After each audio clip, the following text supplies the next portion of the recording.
Bueno, hermanos, muy buenas noches a todos. Vamos a ver si los chicos acomodan. Estoy como dentro del cajón, estoy afuera. Bueno, Dios mediante, hoy vamos a terminar con esta carta tan llena de encargos, tan importantes para los cristianos de todas las edades. Ya varias veces repetimos que son los últimos escritos del apóstol Pablo, con preocupación.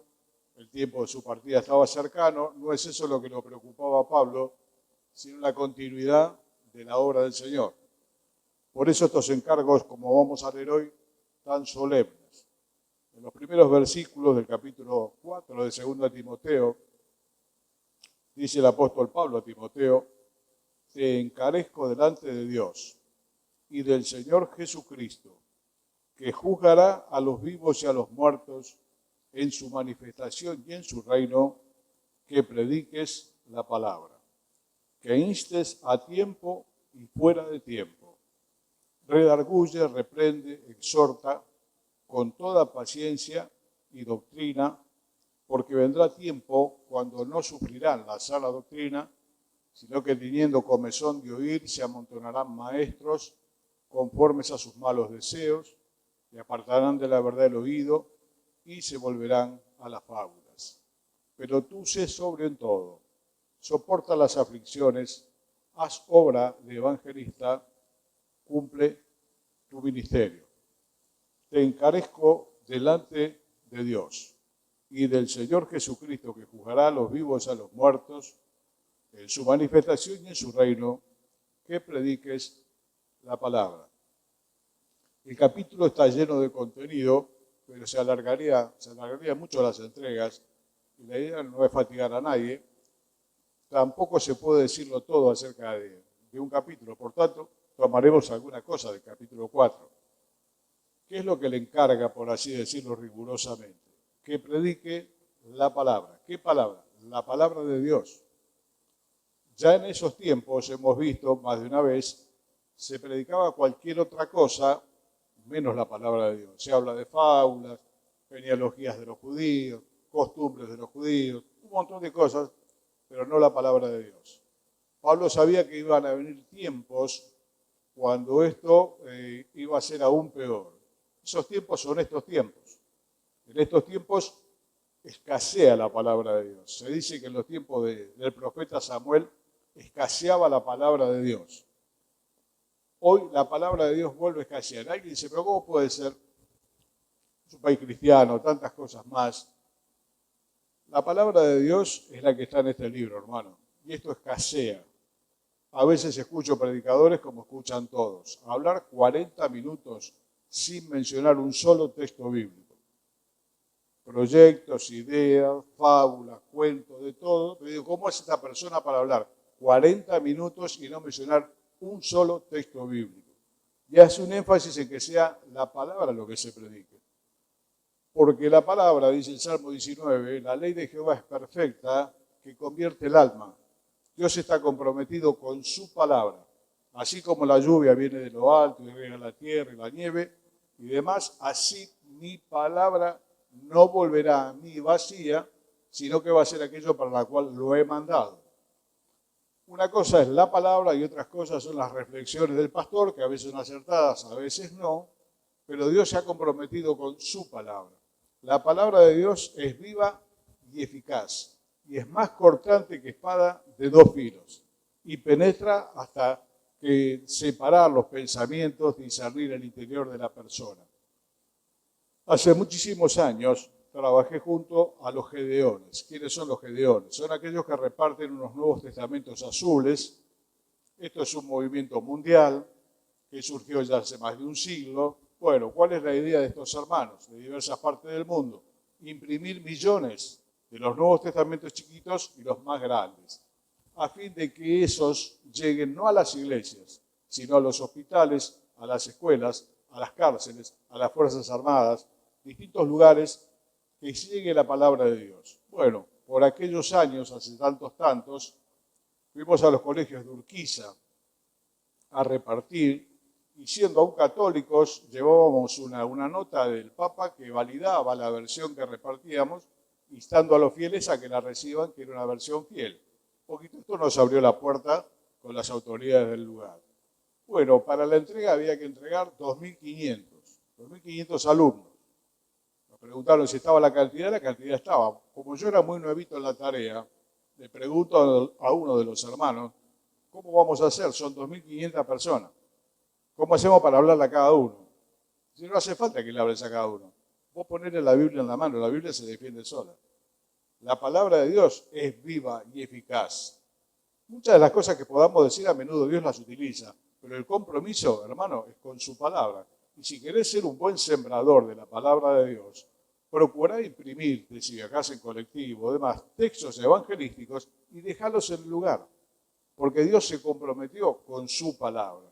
Y en todo momento se tiene que utilizar la palabra de Dios. La exposición de tus palabras alumbra, dice la Biblia. ¿Y qué hace? Convierte el alma. Aunque nos parezca que no hay que hablar arriba, hay que decir un montón de cosas. Hermano, la palabra, lo vuelvo a decir, se defiende sola. Alguien dijo que la Biblia no necesita defensores, sino testigos. La Biblia se defiende sola, hace muchos miles de años ha querido ser destruida, permanece hasta el día de hoy, y las personas conocen a Cristo por la palabra de Dios. Vuelvo a decir, no son las figuras que damos queriendo aclarar, tantas cosas más, que Dios las puede utilizar, pero el compromiso es con la palabra de Dios. Por eso, hermano, hacete textos, ponelos. Yo hoy no estoy viajando en colectivo, en los años que sí lo hacía, los iba dejando. ¿Por qué? Porque la palabra de Dios es viva y eficaz, es suficiente. Creo que no hace mucho conté la experiencia de un querido hermano que fue don Rodolfo Multi, que fue mi médico por muchos años. Él me contaba que ya era cristiano de tercera generación. Y él venía de Medio Oriente. Sus familiares originalmente estaban allá por Siria. ¿Y cómo es que se convirtió su abuelo en aquellos lugares tan difíciles para la palabra de Dios? Sencillamente vio que sobre la pared de la puerta de la casa donde estaba, algo escribió: la sangre de Jesucristo nos limpia de todo pecado. El dedo de Dios, que alguna vez escribió en la corte de Nabucodonosor, escribió en la pared, milagrosamente, porque son lugares de difícil acceso, Dios accede en soberanía, la sangre del Señor Jesucristo nos limpia de todo pecado. Fue suficiente para que se convierta él y toda la familia. Hermano, la palabra se defiende por sí sola. A veces utiliza alguna cosa que nosotros podamos decir, pero no deja de ser una cosita comparado a la palabra de Dios. Por eso le encargo, predicar la palabra. Hoy se predican un montón de cosas. Sanidades, prosperidades, un montón de cosas, y la mayoría no están basadas en el texto bíblico. Bueno, hermano, utilicemos la palabra de Dios. ¿Por qué? Porque van a venir tiempos como estos, donde van a tener comezón de oír, les va a picar la oreja. Hay orejas sedientas de escuchar determinadas cosas y hay un montón de gente dispuesta a decírselo. Obviamente esto no es gratis, es un negocio de ida y vuelta. Estaba leyendo una frase de alguien bastante conocido en este tiempo y dijo que los falsos predicadores son el castigo de Dios para los falsos creyentes. Los falsos predicadores son el castigo de Dios para los falsos creyentes. Hay gente que quiere escuchar determinada cosa y hay personas que están dispuestas a decírselo por una módica suma que vamos a repartir una y otra vez pasando la bolsa. Es un negocio. Entonces, él no se mete con ellos no se meten con él, ellos se van tranquilos, él paga sus cuentas y todo sigue igual bajo el rótulo del Evangelio, que da tela para tanto. Así que como estos tiempos ya llegaron, esforcémonos cada uno en ser sembradores de la palabra. Se consiguen en las librerías, textos evangelísticos. No usemos otros textos que son para otra cosa. Aunque sean cortos, aunque te parezca poco, la paga del pecado es la muerte. El regalo de Dios es vida eterna en Jesucristo. Listo, suficiente. Orá y olvídate. Aquella mañana repartimos 2.500 Nuevos Testamentos. Algunos los encontramos en los cestos de basura.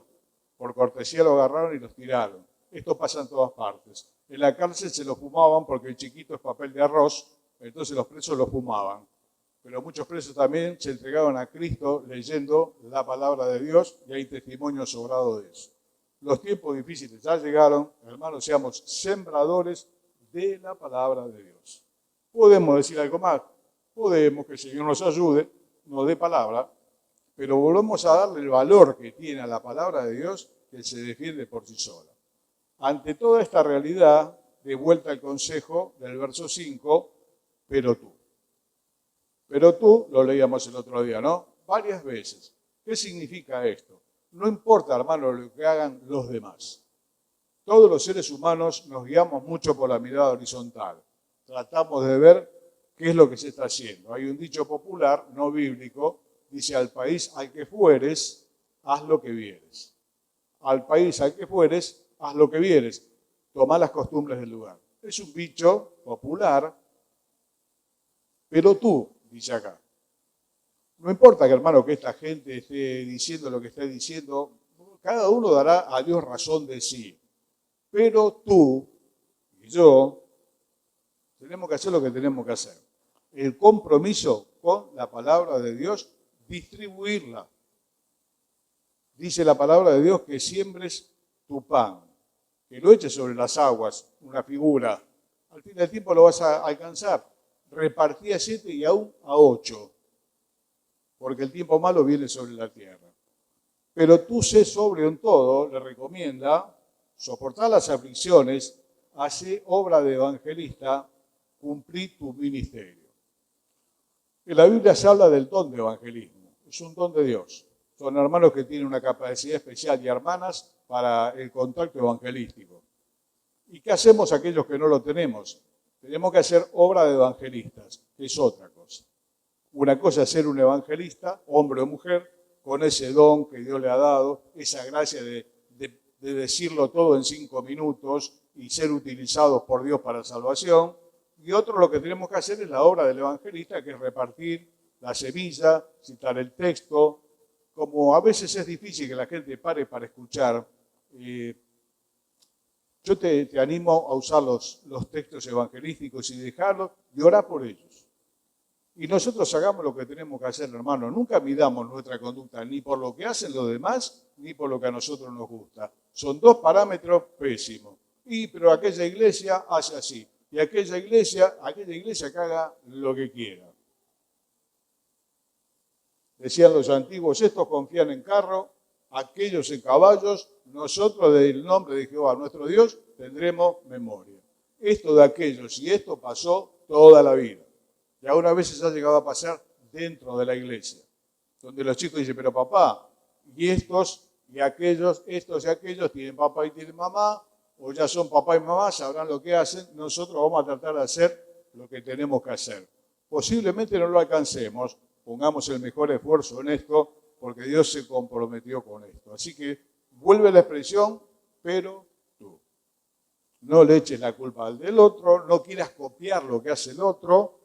Dios tiene un propósito para vos, para mí, persistamos en ello. Hace poco leíamos: persiste tú en lo que aprendiste y te has persuadido. Esa es la recomendación y le da la razón. ¿Por qué? Verso 6. Porque yo ya estoy para ser sacrificado y el tiempo de mi partida está cercano. Esta es la razón de tanto consejo. Yo ya me voy. Timoteo, vas a quedar vos. Todas estas recomendaciones están por escrito. ¿Cuántas veces las habrá leído Timoteo? Yo entiendo que cientos de veces habrá leído Timoteo estas recomendaciones, especialmente ya cuando Pablo no estaba.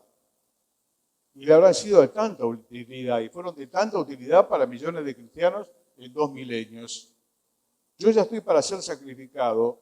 Verso 7. He peleado la buena batalla, he acabado la carrera, he guardado la fe. Por lo demás, me está guardada la corona de justicia, la cual me dará el Señor, juez justo en aquel día, y no solo a mí, sino también a todos los que aman su venida. He peleado la buena batalla, he acabado la carrera, he guardado la fe. En una ocasión, en un campamento, surgió: ¿qué te gustaría que pongan en tu epitafio? Y la gente decía distintas cosas. A los hermanos, en un campamento, mucha gente. Digo, qué hermoso sería que en nuestro epitafio se pudiese poner este texto, ¿no? He peleado la buena batalla, he acabado la carrera, he guardado la fe. Pelear la buena batalla, esta batalla. Las otras batallas tienen sentido. Militar en política es un tipo perdido. Dijo alguien una vez, es como querer acomodar las sillas en la cubierta del Titanic. Se hunde el Titanic.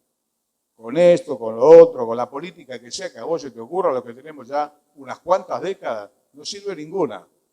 Yo estoy orando, como ustedes seguramente, por el gobierno de turno y porque baje el nivel de pobreza. Es lo único que me importa. Me importa mucho más que la cotización del dólar, que va, viene, que se maneja, todo. Dios en su misericordia baje el nivel de pobreza con quien sea. ¿Cuál es la batalla? Hermano, la batalla es la batalla de la fe, que no es con ejército ni con espada, dice el Señor a través de Ageo, sino con mi espíritu. Esta es la batalla de la fe, donde no tenemos lucha contra personas, sino contra huestes espirituales de maldad en las regiones celestes, fuerzas demoníacas, que por la gracia de Dios no las vemos. Y el Señor nos guarda, dice Juan, y el maligno no nos toca. Pero vaya si el diablo se opone tanto y tantas veces a la obra de Dios, buscando frenarla. Si fuese por él, la quisiera erradicar de la tierra. Como no se puede, busca frenar todo el tiempo. Siempre me acuerdo del boxeador cansado. El boxeador, cuando está cansado, va a lo que en boxeo se llama el clinch, que significa colgarse del otro y cansarlo. Con su cansancio lo cansa y cuando puede le va a pegar. Entonces está vencido el diablo, está vencido por el Señor, no por nosotros, pero va encima y dale. Y si algo podemos tomar del diablo como ejemplo, hermano, es la constancia. El diablo cumple su ministerio. Dice el texto, sabe que le queda poco tiempo, aunque a nosotros nos parezcan milenios, el concierto de la eternidad es nada, tiene la condenación muy cerca, y combate al pueblo de Dios. Especialmente, como decía un querido viejo que está con Cristo, a los barcos que llevan oro. El viejo decía, los piratas atacan los barcos que llevan oro, no los barcos que van vacíos. El diablo se va a ocupar de aquellos que quieren tomar un compromiso con el Señor, de aquellos que están peleando esta buena batalla. Todas las otras batallas están perdidas, son batallas del hombre, no tienen sentido, no hay nada más estúpido que la guerra, 20 millones de muertos, 30 millones de muertos, y vaya a saber, por unos metros de tierra, por un hombre, por una mujer, las guerras más insólitas, lo más absurdo que hay. Hermano, esta es la buena batalla. Pablo dice, yo la peleé. Terminé, la peleé. Corrí la carrera, no abandoné. Varias veces hablé, hermano, en medio de ustedes, de los abandonos de carrera, de los hermanos que han abandonado, que son naufragios, que están hundidos, que los vemos cuando miramos fotos. ¿Te acordás de fulano? ¿Te acordás de esto? ¿Te acordás de la hermana? Quedó en el camino. Se cansó, bajó los brazos, se golpeó. Vaya a saber qué le pasó. A Pablo le pasó de todo. A Pablo camino a Roma, léelo en el libro de los Hechos, que es apasionante. Su camino hacia Roma, que es el destino final del último viaje, le pasa absolutamente de todo, pero él dice, de ninguna cosa hago caso, ni estimo mi vida preciosa para mí mismo, ¿con tal de qué? Con tal de que termine mi carrera con vos. Este es el norte. Nosotros tenemos que tener un norte, tenemos que saber a dónde vamos. No podemos ir por la vida ni de shopping, ni de paseo, hermano. La vida cristiana no es un paseo, si bien tenemos que tomar tiempo para descansar y distraernos. Esto es una guerra espiritual en la cual nosotros participamos. Y es una carrera de resistencia, que lo hemos dicho hasta el cansancio, donde yo la quisiera terminar. A veces el último llega, creo que 2 días después. Nos largan un montón en la maratón y ya el último llega que no da más. Pero hay que llegar. Pablo dice, peleé la batalla contra personas, no contra el diablo, querido. Contra el diablo que ha utilizado distintos medios para estorbar. Yo la peleé. Corrí la carrera, no abandoné y guardé la fe. Guardé la fe. Muchos queridos se perdieron de la fe, se descaminaron, abandonaron, la perdieron la fe. Por eso que este sería el mejor epitafio que pudiese poner sobre tu tumba, sobre la mía. He peleado la batalla, la buena, acabé la carrera, guardé la fe. Por lo demás me está guardada la corona, la cual me dará el Señor juez justo en aquel día, no solo a mí, sino todos los que aman su venida. Lo que está por delante es mucho mejor. Te van a cortar el cuello, ¿no? No se trata de eso. Para él no es importante. No lo estima preciosa la vida para sí. Él quiere terminar la carrera con gozo hasta el momento de la espada, porque le cortaban la cabeza con una espada como ciudadano romano que era. Es un privilegio que había. Si no, la muerte podía ser de otra manera. Aún en eso él vio en su martirio el portal a la gloria. En vez de que muchos ven en la muerte el fin de todas las cosas, Pablo vio en su martirio el portal a la gloria. Me está guardada la corona, me espera el Señor, es el encuentro final, es el descanso del guerrero, allí ya no hay más batallas por pelear, no hay más carreras por correr, tampoco va a hacer falta la fe, porque estaremos viendo al Señor cara a cara, así que hermanos, la fe para usarla ahora, en el cielo no la vamos a usar, no nos va a hacer falta. Vamos a ver al Señor cara a cara. Verso 9, algunos últimos encargos. Procura venir pronto a verme, porque Demas, un colaborador muy estrecho de él, me ha desamparado amando este mundo y se ha ido a Tesalónica. Crescente fue a Galacia y Tito a Dalmacia. Solo Lucas, quien escribiera el Evangelio de Lucas y el libro de los Hechos, solo Lucas está conmigo. Toma a Marcos y tráele contigo porque me es útil para el ministerio. Alguna vez yendo y viniendo también hablamos de esto. Procura venir pronto a verme. Todos necesitamos la visita de los hermanos. Todos. A veces pensamos que la visita la necesitan los más débiles, que vienen medio flojitos. No, hermano, todos necesitamos la visita de los hermanos. No hace falta que tenga un problema para pasar por la calle y compartir con ellos, si es posible, un mate, un momento de oración. Y los pastores también, hermano, necesitan la visita de los hermanos, preguntarle cómo está, preguntarle si está vivo, porque normalmente se supone que está vivo, que la capa de Superman la tiene abajo de la camisa. Todo esto es mentira, es un mito, Padece, Pablo decía, de afuera tengo conflictos, de adentro tengo temores, dice Pablo, y le pide a Timoteo que en esa hora lo venga a visitar. Procura venir pronto a verme, todos me desampararon. Demas se fue amando este mundo, naufragó, no terminó la carrera. Solo Lucas está conmigo en un momento tan difícil cuando la espada ya relucía para ir sobre el cuello de Pablo. Y le pide que traiga a Marcos porque me es útil para el ministerio. Es aquel Marcos que alguna vez fue motivo de discusión entre él y Bernabé. Y no poniéndose de acuerdo, Pablo no queriendo llevarlo en el viaje, aquellos dos grandes hombres, Pablo y Bernabé, se fueron cada uno por su lado. Bernabé se fue con Marcos y Pablo creo que se fue con Silas, si la memoria no me traiciona. Pero tiempo después, evidentemente Marcos había progresado. Y Pablo lo reconoce y se trae que me es útil para el ministerio. Y en ese tiempo pide que él venga hasta aquí. Vamos al verso 14. Bueno, en el 13 le pide que traiga el capote, seguramente el invierno, que traiga los libros, mayormente los pergaminos, y le alerta acerca de un tal Alejandro el calderero. Me ha causado muchos males, el Señor le pague conforme a sus hechos. Guárdate tú también de él, pues en gran manera se ha opuesto a nuestras palabras. Alguna vez hablamos de Arquipo también.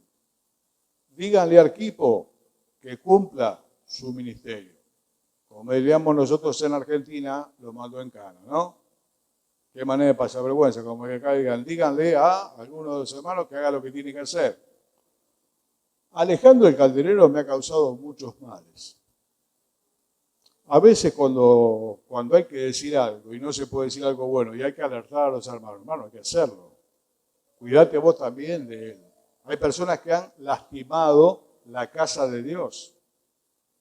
Y los demás tenemos la obligación de decirlo. Nosotros en la iglesia no pedimos carta de traslado. Antiguamente en las iglesias, muchas iglesias lo conservan la costumbre, hermano, trajo la carta. La carta se la escribieron los pastores de la iglesia donde él se congregaba.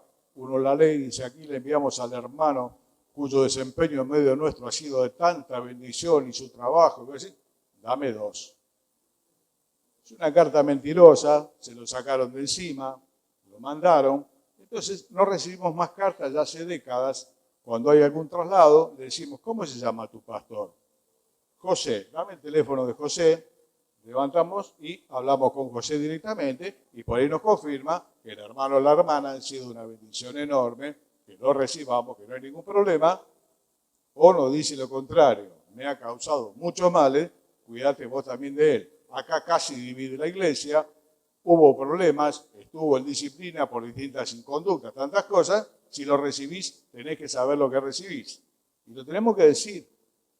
Pero estás hablando mal del hermano. No estoy hablando mal del hermano, estamos poniendo en conocimiento al otro pastor de lo que recibe. Así que se han dejado de lado las cartas, a veces mentirosas. Hermano, vamos con el último texto, versos 16 y 17, y terminamos con el 18. En mi primera defensa, ninguno estuvo a mi lado, sino que todos me desampararon. No les he tomado en cuenta. Pero el Señor estuvo a mi lado y me dio fuerzas para que por mí fuera cumplida la predicación y que todos los gentiles oyesen. Así fui librado de la boca del león.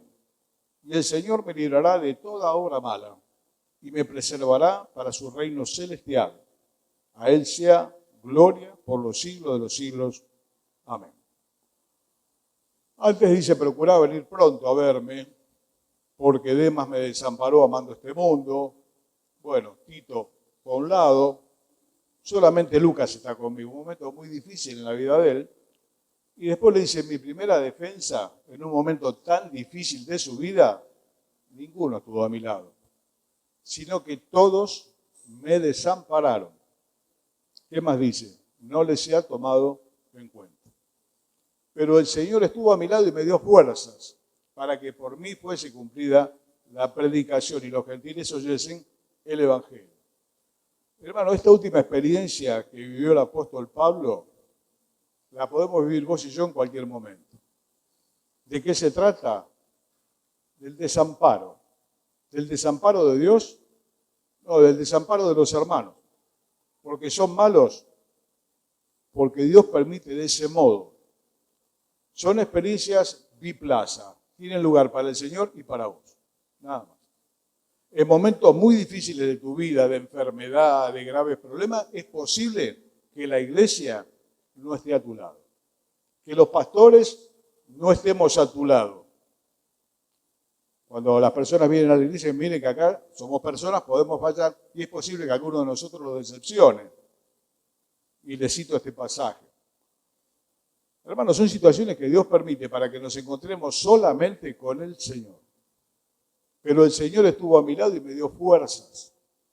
Así que si alguna vez te toca atravesar esto, no te resientas con los hermanos.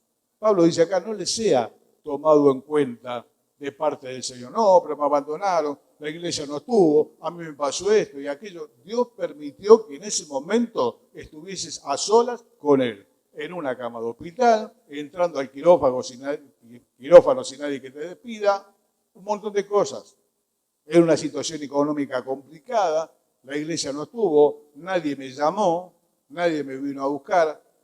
Hermanos, son situaciones que Dios ha permitido. Nada pasa en tu vida y en la mía que Él no lo tenga previsto. El Señor estuvo a mi lado y me dio fuerzas. Hermano, más importante que ser librado de la prueba es ser asistido por el Señor en ella. Hay pruebas que si no hubiesen sido de ese modo, nunca hubiésemos experimentado la plenitud de la presencia de Dios que experimentamos en ese momento.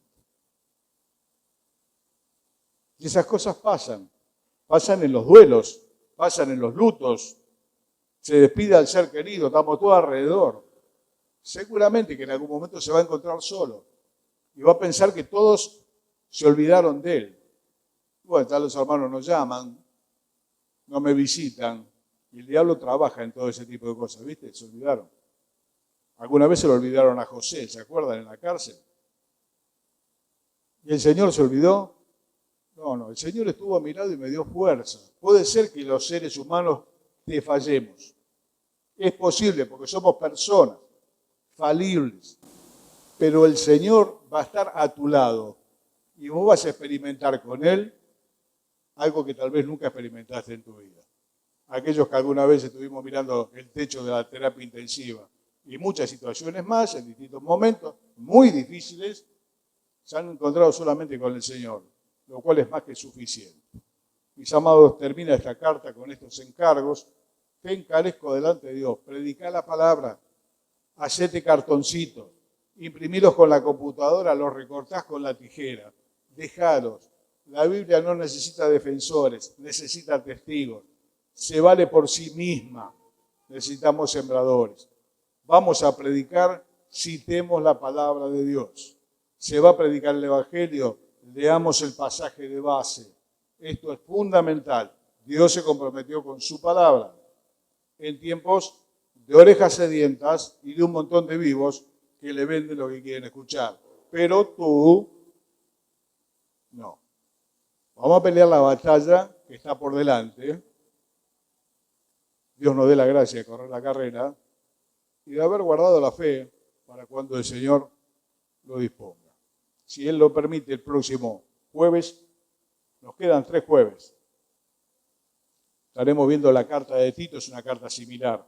Otro gran colaborador de Pablo, que fuera Tito, con distintos encargos para su ausencia. Señor les bendiga, Dios mediante, nos vemos el próximo jueves.